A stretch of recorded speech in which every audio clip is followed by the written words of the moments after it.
Arise, shine, for thy light is come, and the glory of the Lord is risen upon thee.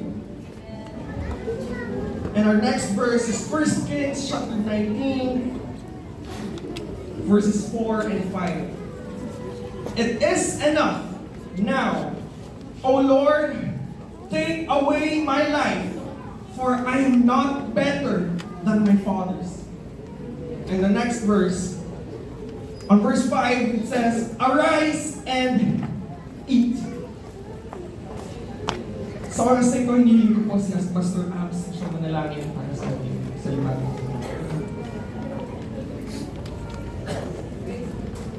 Praise the Lord. Hallelujah. Dakilang Diyos, sa muli Panginoon, ang bawat isa ay nasa iyong banal na presensya. Aming dalangin, Panginoon, na unasan mo ang bibig ng iyong ipon na gagamitin na maghayag ng iyong mensahe sa aming kalagitnaan.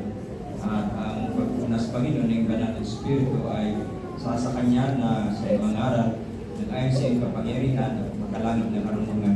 Ipunasan, Panginoon, ang aming mga pandinig at naubukas ang aming mga puso pagtagapin ang mensahe ng Panginoon Diyos na ito ay patuloy na maging kalakasan namin sa pag-ibig namin sa iyo. Bless us together. This we pray in Jesus' name. Amen.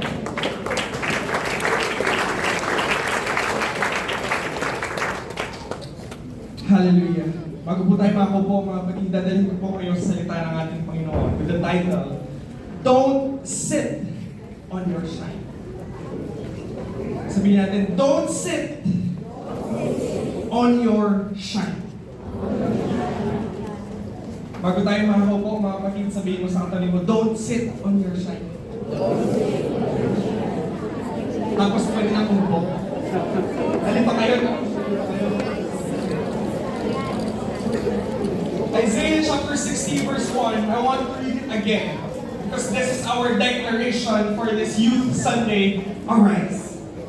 Arise and shine, for thy light is come, and the glory of the Lord is risen upon thee. Isaiah chapter 60 verse 1, mga kapatid, is both a command and a declaration. Hindi po ito suggestion lamang. Hindi po ito something na mayroon tayong choice kung gusto ba nating sundin o hindi. But the Lord said, No! Arise and shine, for your light has come. Dinedeclare po sa atin that the light is already there. But first, you should arise. And 1 Kings, mga kapatid, this is about the life of Elijah, which is very familiar to most of us. In the plot of Elijah's story, Israel was in darkness. Ito po yung panahon ng Israel is surrounded by idolatry, oppression, and despair. Because in the Old Testament, papalit-palit yung kings, iba-ibang problema, iba-ibang mga situation. But during the time of Elijah, the king that time was considered the worst of all kings. Pero mga kapatid, ang sabi ng Panginoon, God did not say, wait for the light. But the Lord said, get up because the light has already come. Naniniwala po ako, mga kapatid, na narito kayo sa simbahan ng Amos Church because you already found the light. Nakita mo na yung liwanag. Naabot mo na yung liwanag. But we are here today because we are called to arise. Hindi po natin itatago yung liwanag na natagpuan natin sa ating Panginoon. God has already placed His light and glory in us. Amen. But still, there is danger. Mayroon pa rin posibleng danger kahit na nakita na po natin ang liwanag ng ating Panginoon. Danger is not absence if there is shine. But when we sit, when there is shine. Brother Ash, ano ibig sabihin ko na uupo lang ako when there is shine? Kasi mga kapatid, palagi pong may nakatanim na ilaw ang Panginoon sa atin. Pero hindi lahat tayo ay tumatayo. Meron pong nilagay ang Panginoon ng ilaw sa ating puso. Pero hindi po lahat tayo ay sumasagot sa tawag ng ating Panginoon. But today, the Lord is calling the church to arise for the challenges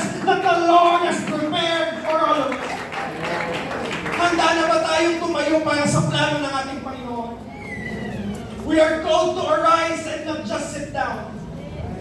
Hindi po tayo tinawag ng ating Panginoon para umupo lang, tumingin, mag-observe, tumingin sa ating paligid, mag-judge ng mga nangyayari. Hindi po, mga kapatid. In the life of Elijah, there are a lot of miracles, but there are also a lot of discouragements.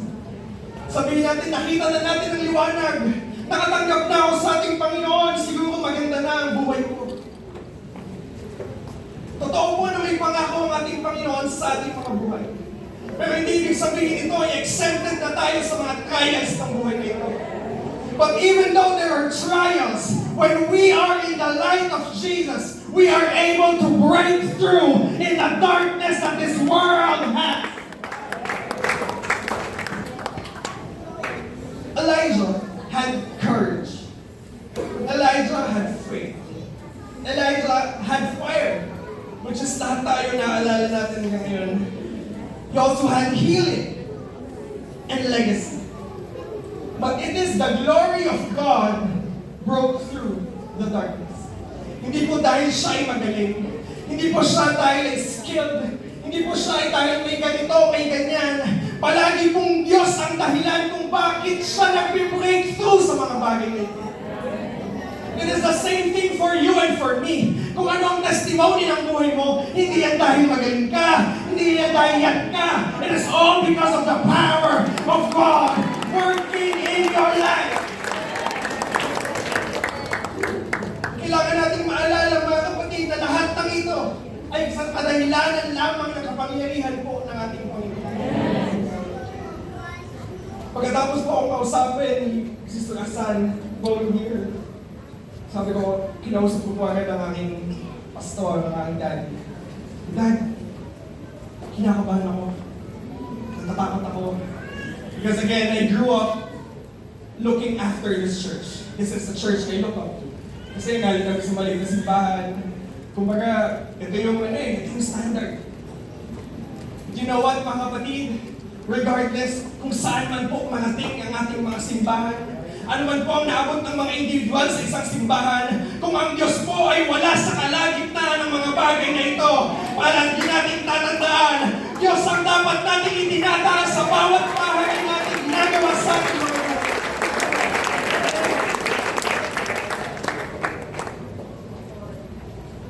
Imagine being in a blackout. Imagine nasa isang lugar tayo na madilim.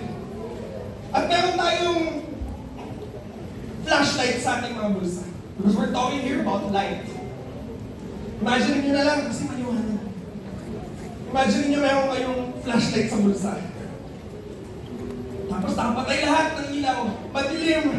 Wala kang makita. Pero may flashlight ka sa bulsa mo.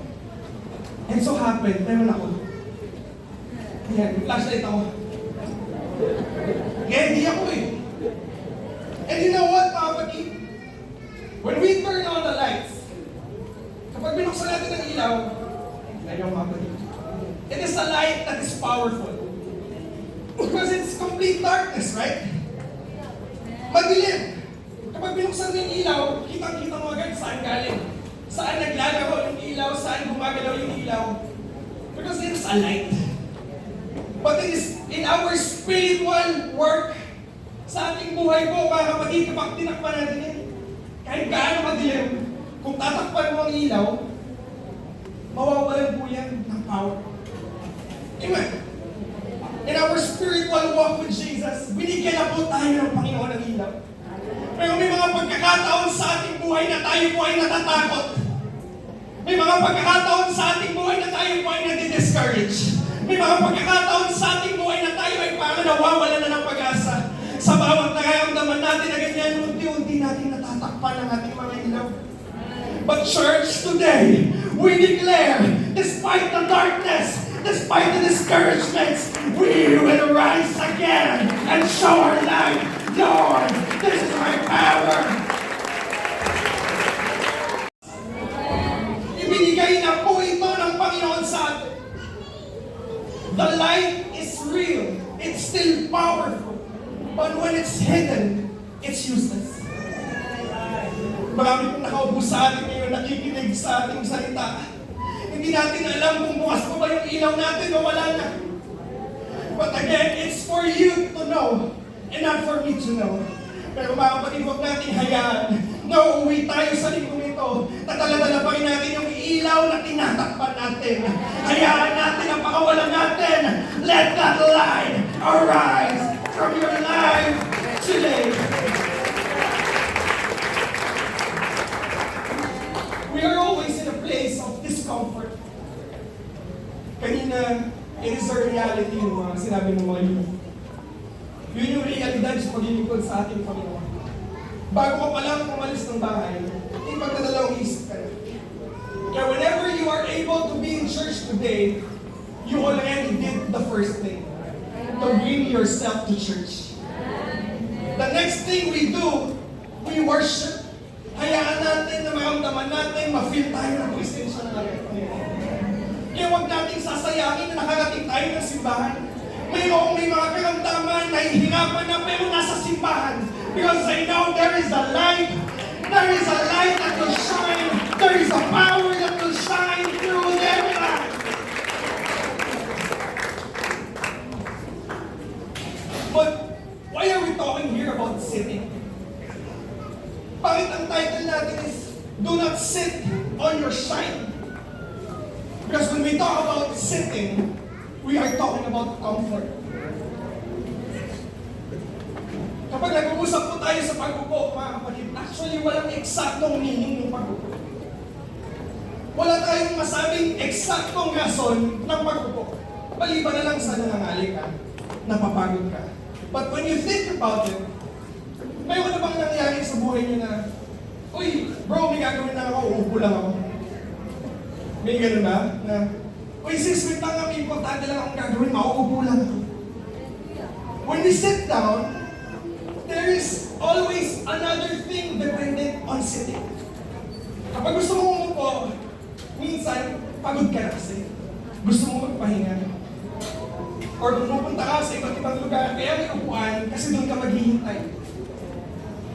Or, kaya ka umupo sa isang upuan kasi gusto mo kumain, gusto mo mag-aral, gusto mo makipag-usap, makipagkwentuhan. And that is our metaphor this morning. In our spiritual life, sitting can symbolize stopping progress. Sitting can symbolize being passive. Sitting can symbolize letting opportunities pass because it feels more comfortable to stay put. Marami pong opportunities na binibigay ang Panginoon sa atin, pero nakaupo lang tayo at pinapanood itong dumaan. Pero sa oras na ito, hayaan natin, pakawalan natin ang ating mga sarili. Tumayo tayo, bumangon tayo, dahil ang Diyos ay inahanda sa atin sa oras. Nobody really sits just to sit. Kaya tayo nakaupo ngayon, kasi makikinig tayo. Kasi ang service natin oras ang pinadaanan. But nobody really do it just for it. Kagaya sa atin mga kapatid, don't sit on your shine. Don't let fatigue, don't let the waiting season, don't let the distractions become the reason you stop shining. Huwag nating hayaan na ang paghihintay, ang pagkainip, ang pagkapagod, ang maging dahilan para hindi na po tayo magliwanag sa paglingkod sa ating Panginoon. We don't know what's happening tomorrow. Kung susuko ka ngayon, hindi mo alam bukas na pala darating yung pagpapala mo. Kaya ang paglingkod sa Panginoon, mga kapatid, it's about perseverance. May problema, magsisimba pa din ako. May problema, aatin pa rin ako ng mga gawain. May problema, magtutuloy pa rin ako. Because it's all about persevering in Jesus. Sa umagang ito, mga kapatid, hindi po tayo maghihintay. Tayo po ang lalapit at gagawa ng paraan para ang Panginoon ay makita tayo ng malinaw. Mas bilang tao, mga kapatid, we are all planners. Kahit sabihin yung hindi kayo organized na tao, I believe you plan.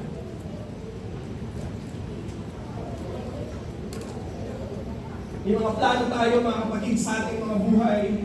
nakaplano na yung next year. Kanina, puro tungkol sa trabaho, yung mag-retire na, kanina. Diba? Sa mga, reality yun, sa mga nagtatrabaho. Sa mga may trabaho, wala pa yung sahod, pero nakalagay na sa isip mo saan mo gagastusin eh. Ibig sabihin, by default, we plan.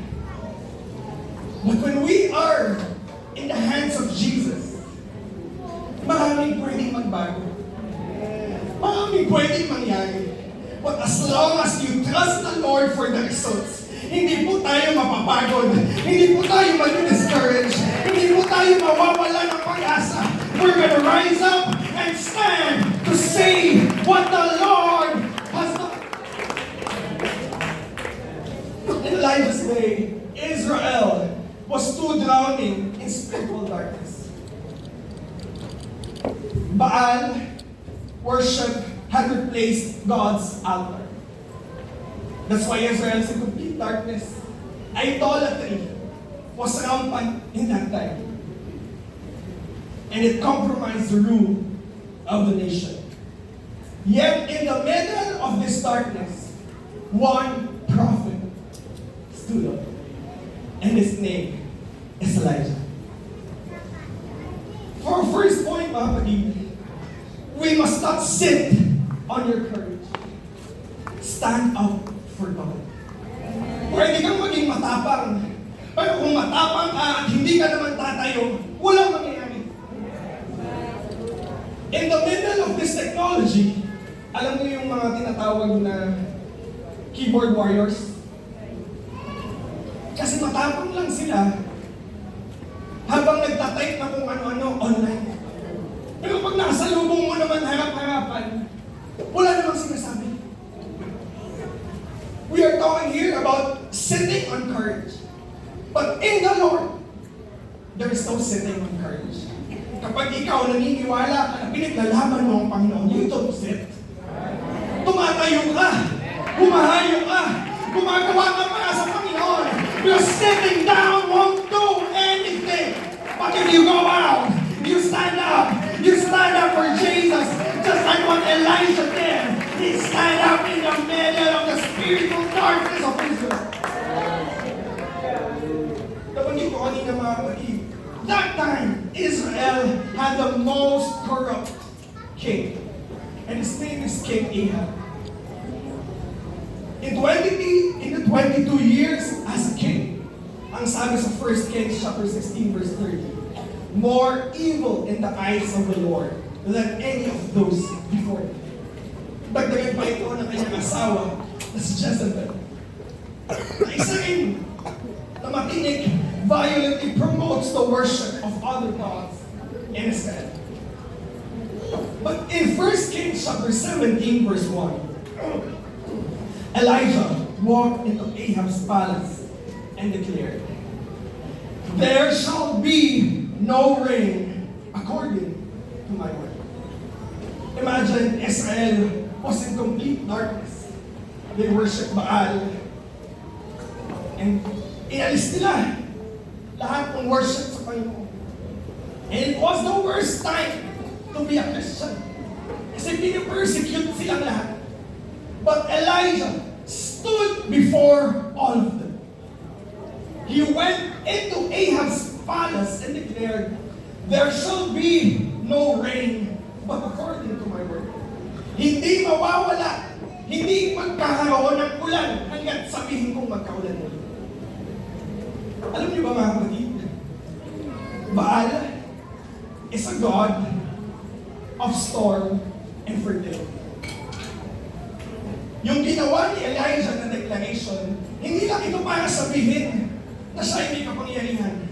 No, it is challenging the power of the God of Ahab. It's challenging, fertility and storm God ka pala. Sige, hindi magkaroon ng ulan sa lugar na to. It is a challenge. At nangyari din po ito sa panahon ni Moses. This is my favorite part in the book of Exodus. Lahat po, kung maalala natin ang Egypt, marami siyang tinatawag na God. Marami siyang Diyos. May Diyos para sa hangin, may Diyos para sa ilog, may Diyos para sa buhay, may Diyos ng araw, iba't ibang Diyos. Pero lahat ng plague na ginawa ng Diyos ay sampal kay Pharaoh na ang Diyos na pinaglilingkuran ni Moses ay makapangyarihan at buhay. Ganon din kay Elijah, your storm God, your fertility God, I'll show you, hindi uulan sa lugar na ito. Extremely political. Showing, pinapakita dun sa away, wala kang magagawa. Yung Diyos ang pinaglilingkuran mo, wala yan sa Diyos ko. Ilang beses na bang nangyari sa ating mga buhay na parang nagdududa tayo, pero ang Diyos patuloy na pinapakita ang daan. Bakit? Kasi yan ang Diyos ko. Palagi may magagawa ang Diyos ko. Don't sit on your courage. Stand up for God.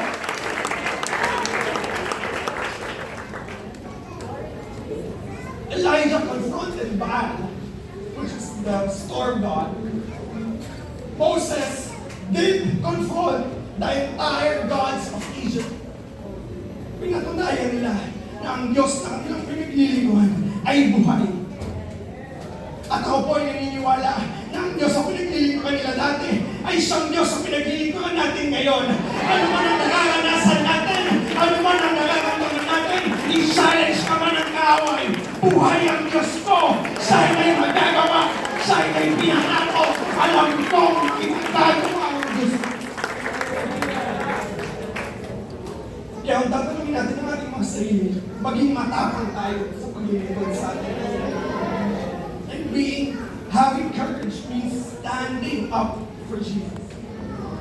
Hindi po sapat na tayo po ay nakikinig lamang. Tayo po ay dapat may ginagawa. Dapat tayo po ay may ambag sa kaharian ng ating Panginoon. Tayo po ay dapat kumikilos ayon sa nais at plano ng ating Diyos. Kagaya ng panahon ni Elijah, there was a compromise. If I were to ask you today, there's still a compromise. Pumunta ka sa trabaho, may compromise. Pumunta ka sa eskwelahan, may compromise. Pumunta ka sa ating community ngayon, there's a compromise. There's peer pressure, there's corruption, there is idolatry.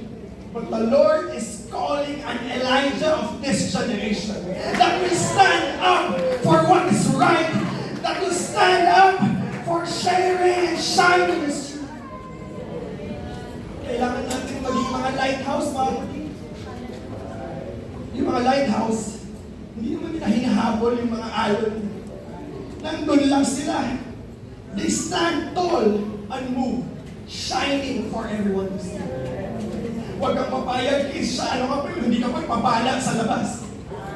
Huwag kang papayag, alam nila Christian ka, pero hindi ka blessing sa mga kaibigan mo. Church, we are called to shine in this generation. We are called to arise. We are called to shine upon the people around us. Don't sit on your faith. Lahat tayo ng pananampalataya. Pero huwag natin pupuan lamang ang ating pananampalataya. Trust God on the next step. This is a very hard thing to do. Madaling sabihin ang word na tiwala. Madaling sabihin na naniniwala ka sa Panginoon. Pero pag ginawa na ng Panginoon, sagot ka, hindi na natin alam ang ating gagawin. Lord, tulungan mo ako, Panginoon. Ito ang nais mo mangyari. Nung sinagot at tinugon ng Panginoon ay hindi ayon sa output na gusto natin. Naghahatel na tayo. Parang ayaw na natin, Lord, hindi ito yung gusto ko. Lord, hindi ito yung buhay na pinapanalangin ko. Lord, hindi ito yung resultang gusto ko mangyari. But no, we should trust the Lord on our next step. Just like Elijah, there are seasons in his life that he was called to go somewhere. At sa panahon na yun, mga kapatid, it was dark. Sobrang hirap para isang tagapagsunod ng Panginoon to live in that situation. But every time the Lord tells him to go, he goes. Every season of his life that he's called, he arrives. At ito pa, sa bawat pagsunod ni Elijah, sa bawat pagtayo at pagbangon ni Elijah,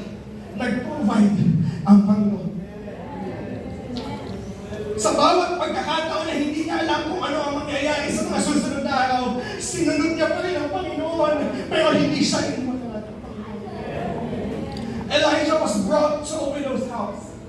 And we are not talking here about just a widow. The place of that widow is a place of Jezebel. Kalaban. He lived there. Wala na yung makain ng titiran niya. Ang meron nila ay oil. Pero tayo sa pangako ng Panginoon, dahil siya ay anak ng Panginoon, that widow had an unlimited supply of oil. Bakit? Kapag tayo ay anak ng Panginoon, saan ka man dalhin, hindi lang ikaw yung pagpapalain, pati yung mga taong nagpapala sa'yo, pagpapalain, gagamitin, ipakikita sa kanila na buhay talaga ang Diyos na iyong pinag-ilan.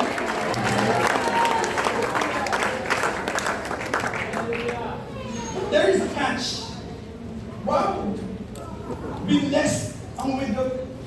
Nagkaroon na sila kumakain. During that time, that widow had a son. And that widow's son died. Widow si Elijah, tinulungan na ako. Lord, ba't naman namatay yung anak? Anong gagawin? Anong sunod na mangyayari? But you know what? Again, hindi natin alam yung mga susunod na moves ng Panginoon. Hindi natin alam ano yung mga posibleng mangyayari sa mga susunod na araw. But we still follow the Lord. We still trust the Lord. Because the results will tell you, tama yung ginawa mo na sumunod ka. Tama yung ginawa mo na nagpatuloy ka. Tama yung ginawa mo na hindi ka sumuko. Kasi kung ginawa mo tumalikod matagal na, wala na siguro tayo ngayon dito. During that time, that son died. Umakyat si Elijah doon sa kwarto kung saan namatay ang bata. And this is one of the first early recorded type of resuscitation. Na patay na kasi.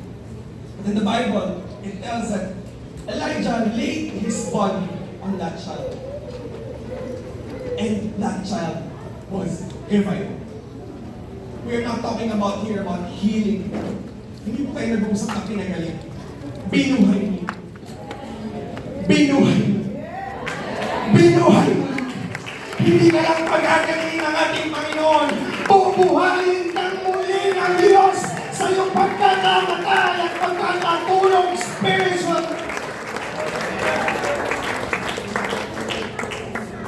It was like an old school type of resuscitation.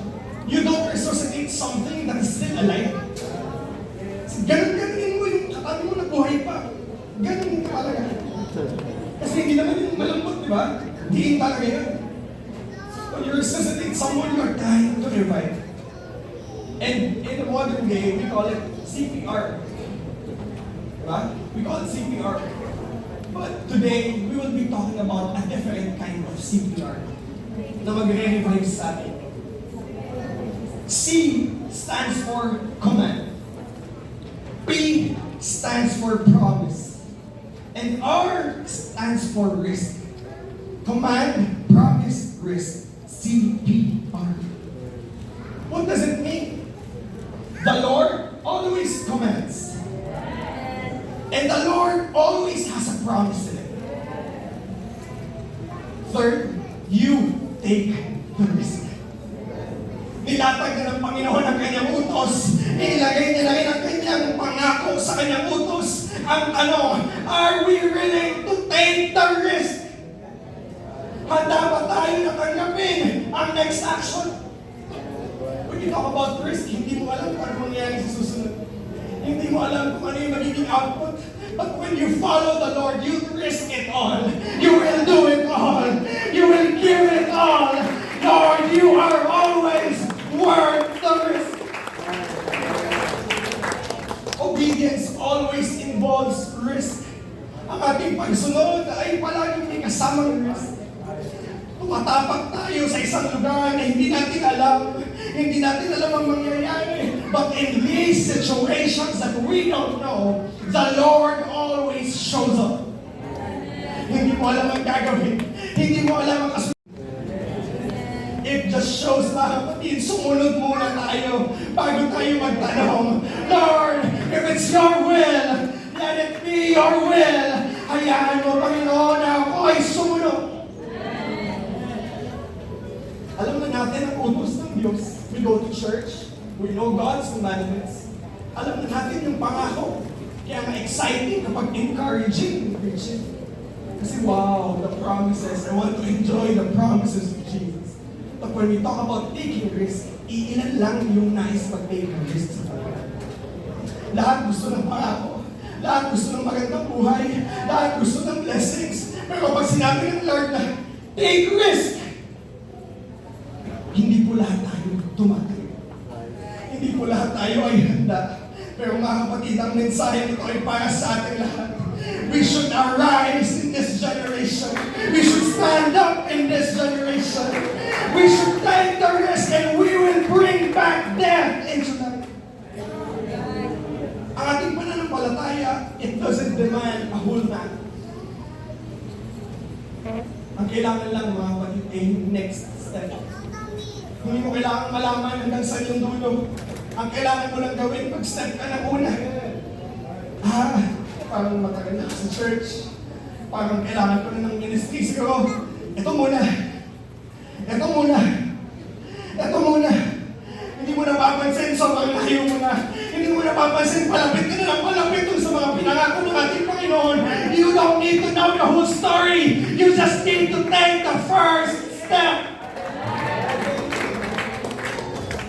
It's like using Google Maps or Waze. Pwede mo malaman saan yung dulo. Pero kung hindi ka naman magsisimula lumakad, eh hindi mo mararating ito. It is the same thing for us. We go to church. We listen every Sunday. Alam na natin yung mangyayari. Alam na natin yung pangako. Pero handa pa tayong kumilos at gumawa para sa ating Panginoon. May mga pinangako na. Huwag mong hayaan na masayang ito. There are times all of us know the promises of Jesus. And it's so nice. Sobrang sarap imagine na nandun na tayo sa mga pinangako ng ating Panginoon. You know what? Sayang kung hindi talaga natin mararating. Na-excite ka na eh. Na-imagine mo na. Nakita mo na sa isip mo. Pero hindi mo mararating unless ibinigay mo lahat sa ating Panginoon ang nasa iyong sarili. Unless we give it all to God, we will not receive the promises of God. Hallelujah. Do not sit on your fire. Confront the darkness with God's power. In Mount Carmel, there are 450 prophets of Baal. It's like 450 verse 1. And the challenge is that kailangan nilang paapon. Walang nagawa yung mga propeta ni Baal sa propeta ng Panginoon. Pinatunayan ng isa laban sa 450 na siya yung tama, siya yung nasa tamang daan at pinakita sa lahat ng tao ito, wala yang Diyos niyo. If you will read back to the verse, it's like Elijah tried mocking them na, tagal naman. Elijah just prayed. Tayo mga kapatid, pag nasa labas tayo, maraming kumukontra, maraming against sa ginagawa natin. Maraming nagpe-persecute sa ginagawa natin paglilingkod sa ating Panginoon. But with God's power, we can confront darkness. Pakita natin sa kanila na tama ito. Na ito yung dapat gawin. Kung gusto mo ng kaligtasan, tanggapin mo ang Panginoon. Maglingkod ka sa Panginoon. Hallelujah. Don't sit on your fire. Don't hide your testimony. Huwag mong hayaan na may ginawa ang Diyos sa buhay mo tapos ikaw lang may alam. Palagi namin sinasabi mga kapatid sa church, hindi ka pa man masyadong nakapag-aral. Bago ka pa lang sa church, hindi mo pa kabisado yung mga stories sa Bible, hindi mo pa alam yung full sa doctrine. Pero yung ginawa ng Panginoon sa buhay is enough to save somebody. Ikwento mo yung ginawa ng Diyos sa buhay mo. Ipamalita mo sa mga tao na binago na ako ng Diyos. Ipamalita mo sa lahat na may ginawa ang Diyos sa buhay mo. At sila na mismo ang magde-decide, buhay nga yung Diyos ang pinaglilingkuran mo. Nagbago ka na, nag-iba na ang buhay mo. It is all because of yours. Darkness doesn't negotiate with light. A single candle chases it away. Hindi mo kailangan maging malaki. Hindi mo kailangan maging bongga. Pero as long as you do the right thing, darkness will go away. Dapat, don't sit on your healing. Rise from discouragement. This is my favorite part of this chapter. 1 Kings chapter 19, verse 4 to 8. Elijah ran from Jezebel. This was a time where Jezebel was trying to kill him. Elijah ran from Jezebel, sat under a broom tree. On other translation, a juniper tree. Prayed and prayed to die. But an angel touched him and said, "Arise and live." I want to focus on a few phrases from this verse. He sat under a broom tree and prayed to die. Sabi lang sa akin, "Arise and live." How come we're talking about great miracles? How come we're talking here about great encouragement? How come na tayo ay nag-uusap sa isang maraming milagro na ginawa, pinatunayan sa maraming tao ang pangyayari ng Diyos? And all of a sudden, he's asking, sabi niya, he's praying to die. He was that same man. Ang pinag-uusapan natin ay yung same Elijah that was bold, fearless, and powerful. That Elijah who stood before Ahab, mocked the prophets of Baal, that Elijah that prayed and fire fell. He's that powerful Elijah.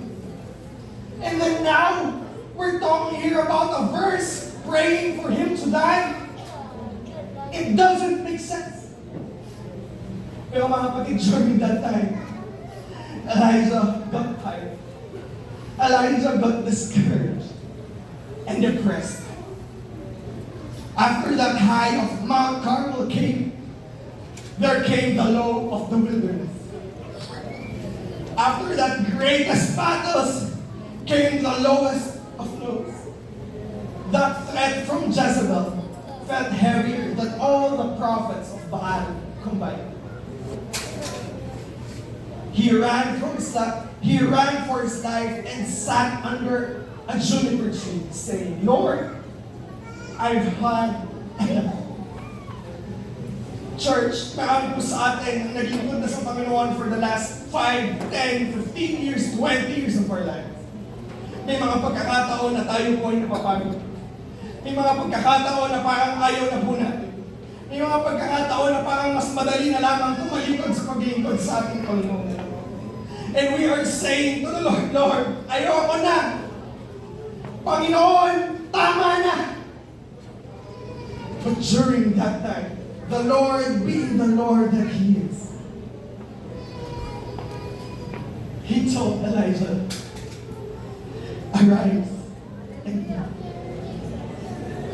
Hindi siya pinagalitan ng Panginoon. Hindi siya sinigawan ng ating Panginoon. He sent an angel with food and water.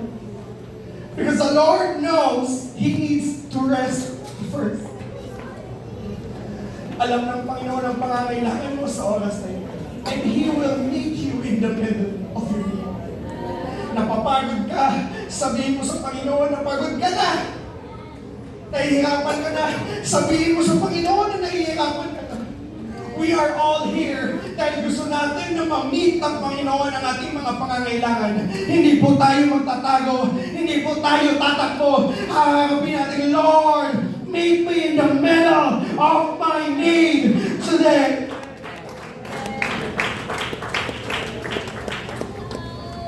Your lowest of lows doesn't disqualify you. Mararanasan mo yung mga pinakamababang pagkakataon ng buhay mo. Mga bagay na hindi mo inaasahang mangyayari sa buhay mo. Elijah's breakdown didn't cancel his calling. His breakdown didn't cancel what the Lord planned in his life. At kung ginawa ng Panginoon ng Elijah, gagawin rin ng Panginoon sa ating kalagitnaan sa oras na ito. May mas malaking plano ang Diyos sa atin. Mas may malaking pangako ang Diyos sa atin. Simulan natin tanggapin. Simulan natin tumayo. Simulan natin harapin ang nais ng Panginoon sa ating mga buhay. Even prophets get tired. Even prophets get discouraged. We might have experienced the highest of highs in our ministry. We might have experienced the highest of highs in our job, in our families. Pero mga kapatid, sa Panginoon, walang exemption ang tides. May mga pagkakataon sa ating buhay na manghihina tayo. May mga pagkakataon sa ating buhay na nahihirapan tayo. But the Lord is telling us this morning, He will meet you in our need. We can still get discouraged. Lahat po tayo ay nahihirapan pa rin. Pero hindi tayo gagamitin lang ng Panginoon doon sa mga mountain tops. Kaya niya rin tayong kitain doon sa loob ng cave, under the juniper tree. I-restore niya tayo, ibabalik niya tayo, hihilahin niya tayo, itataas niya tayo. Gaano ka man naging mababa, gaano ka man naging mahirap, ang Diyos ay palaging may paraan para baliktarin ang iyong sitwasyon.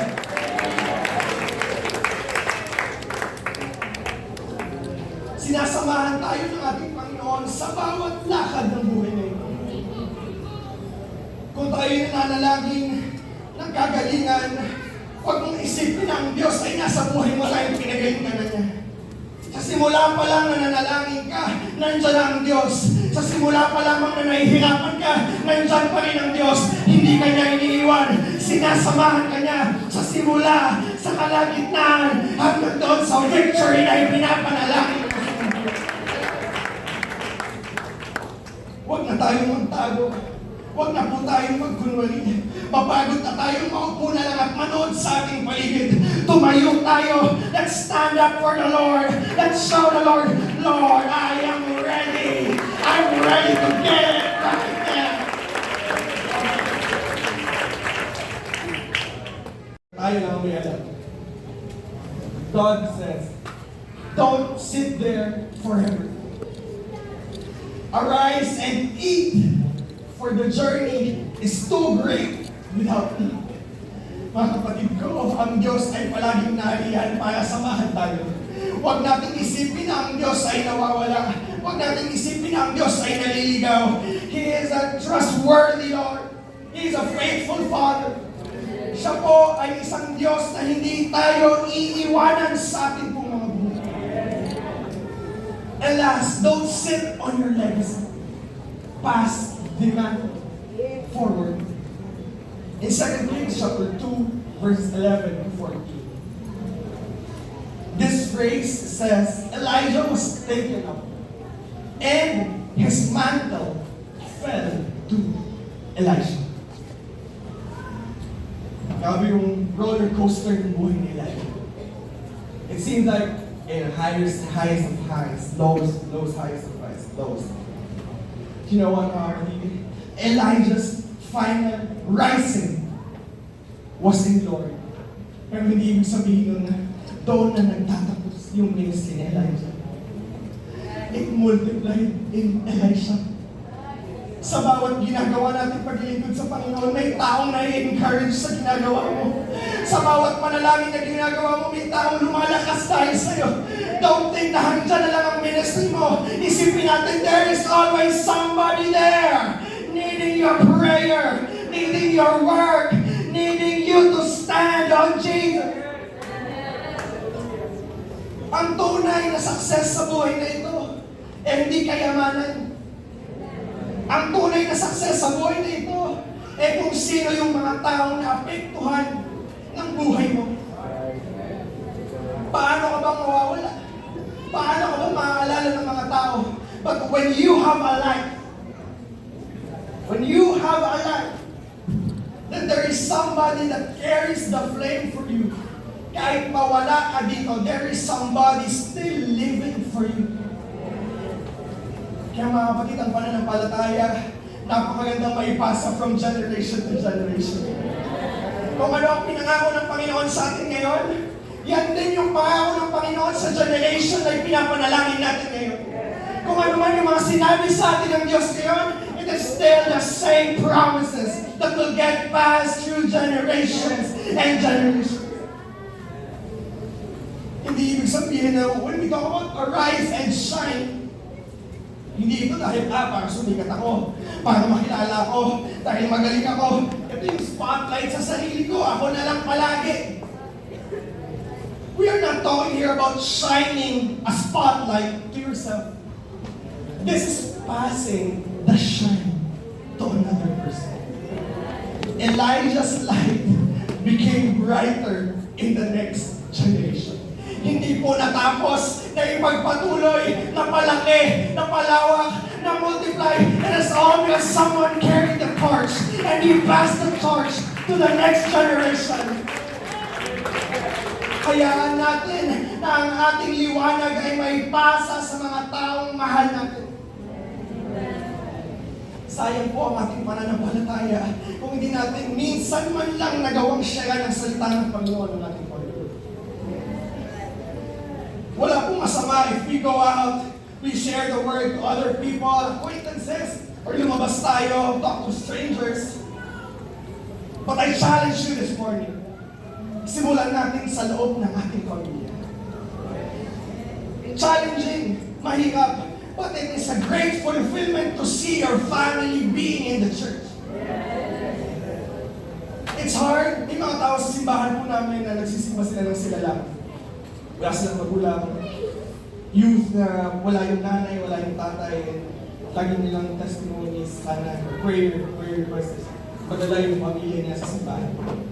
And this is common to every church, not just at our church.